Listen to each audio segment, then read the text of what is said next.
Gare aux gorilles. Chapitre 1. La pluie, la nuit. Tap, tap, tap. La pluie frappe au carreau. Tom s'assied dans son lit. Le réveil indique 5 heures. Le jour n'est pas encore levé. La porte de la chambre s'ouvre sans bruit et Léa passe la tête. Elle chuchote. « Tu ne dors pas? On va à la cabane ?»« On devrait peut-être attendre un peu, il fait nuit et il pleut. »« Pas question, emporte ta lampe torche. Moi, je prends un parapluie, on se retrouve en bas. »« D'accord, d'accord, soupire Tom. Il saute du lit, s'habille en vitesse et enfile un blouson. Il attrape son sac à dos et sa lampe. Puis il descend l'escalier sur la pointe des pieds. Léa est déjà sous le porche, en jean et en t-shirt. Dehors, il souffle un petit vent frisqué. « Tu devrais mettre un pull, conseille Tom à sa sœur. »« Mais non, je n'ai pas froid. Allez, on y va !» Léa ouvre le parapluie. Tom allume la torche. Les gouttes de pluie dansent dans le cercle lumineux.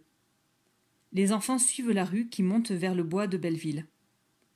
Bientôt, ils marchent à l'abri des arbres. Ils s'arrêtent au pied d'un grand chêne d'où pend une échelle de corde. Tom lève la lampe vers le sommet de l'arbre. La cabane brille entre les feuilles mouillées. Léa murmure. « J'ai l'impression que Morgane n'est pas là. »« Elle nous a sûrement laissé un message, dit Tom. » La petite fille referme le parapluie et commence à grimper. Son frère la suit. Non, la fée n'est pas là. Mais les rouleaux de parchemin que les enfants ont rapportés d'Angleterre sont toujours sur le plancher. Le garçon sourit. La magie du théâtre. Lui, Tom, il a joué dans une pièce de Shakespeare. Il a rencontré ce grand écrivain au temps de la reine Élisabeth Ier.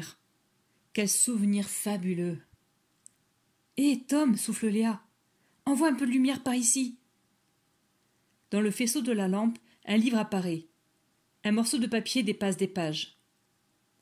La petite fille le prend, le déplie et lit à haute voix.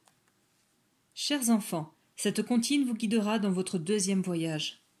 Dans un monde bien loin d'ici, lorsqu'on parle avec les mains, lorsqu'on pense avec le cœur, le reste se fait par magie.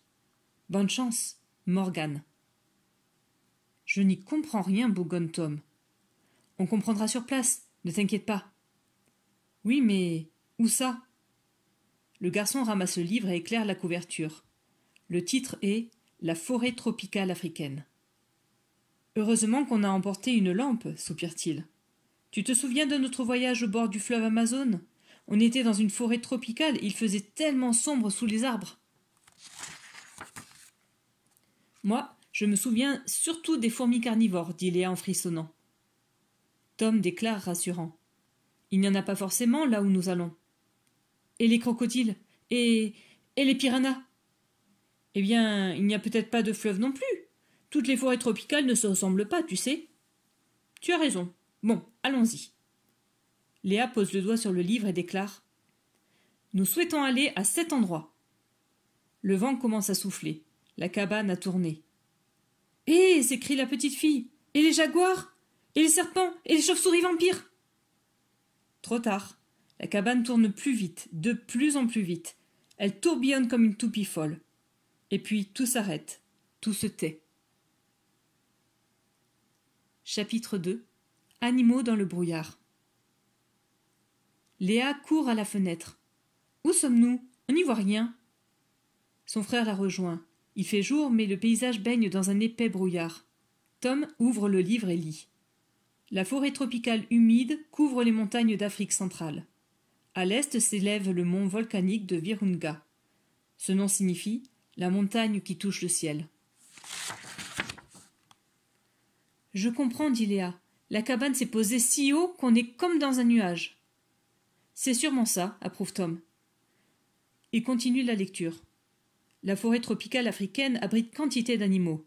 Des éléphants, des buffles, des léopards. Il lève les yeux du livre et répète « Des léopards ?» Il s'éclaircit la gorge et poursuit. « Des antilopes, des cochons sauvages et des gorilles. » C'est au tour de Léa de répéter. « Des gorilles? Oh, j'aime trop les gorilles !» Moi aussi, je voudrais connaître leurs habitudes, étudier leur comportement comme un vrai scientifique. Alors, descendons vite, s'écrie Léa. Ça, c'est une belle aventure. La petite fille s'engouffre déjà dans l'ouverture de la trappe. Tom range dans son sac le livre et la lampe torche. Il coince le parapluie sous son bras et suit sa sœur. Au sol, le brouillard n'est plus qu'une légère brume.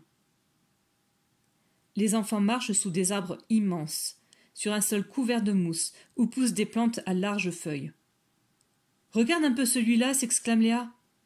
Elle désigne un arbre au tronc énorme dont les branches basses sont recouvertes d'épais coussins de mousse. « On dirait un fauteuil !»« Je vais le dessiner dans mon carnet » s'enthousiasme Tom. Il pose le parapluie par terre, sort de son sac le carnet et le stylo et commence un croquis. « Hé, Tom !» appelle à voix basse Léa qui s'est un peu éloignée. « Viens voir, vite !» Tom ramasse ses affaires et rejoint sa sœur. Elle pose un doigt sur ses lèvres. « Chut, écoute !» On entend des branches craquer. « Un léopard ?» se demande Tom en jetant autour de lui des coups d'œil apeurés. Il chuchote. « On devrait peut-être monter dans la cabane. » Mais Léa ne répond pas. Elle observe les buissons, sans bouger, avec un grand sourire. Tom suit son regard. Une tête noire et hirsute émerge d'entre les feuilles. Un petit gorille. « Bouh ? Bouh » fait-il. Si tu veux connaître la suite des aventures de Tom et Léa dans la forêt tropicale africaine, lis vite le livre Gare aux gorilles, de la cabane magique numéro 21.